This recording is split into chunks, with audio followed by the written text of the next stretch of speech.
Hello friends, welcome back to the new series. Today we are going to learn about the Magento 2 Certified Professional Developer.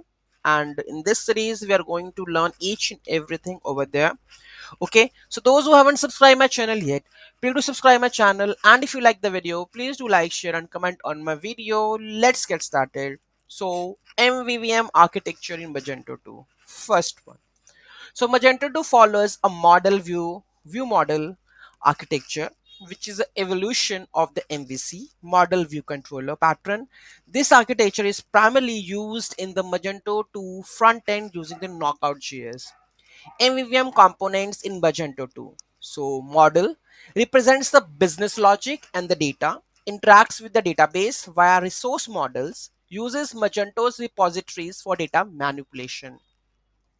View HTML and the PHTML files defines the structure of the UI, uses XML layout files to structure the pages.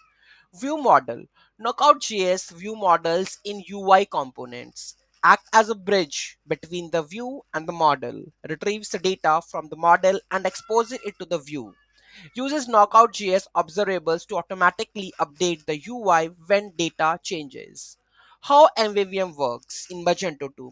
UI components in XML. Magento 2 uses UI components, right? XML files to define the UI elements. These components are linked to view models via Knockout.js. JavaScript view model Knockout.js. Magento uses Knockout to implement the view model. View model handles user interactions, updates the view dynamically.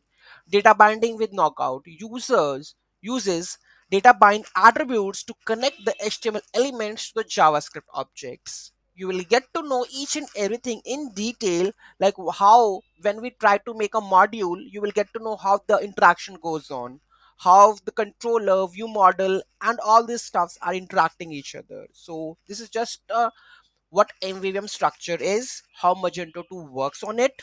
Okay, any doubt, any query, and if any suggestions, do let me know in the comment section. Thank you so much for watching this video. Have a great day.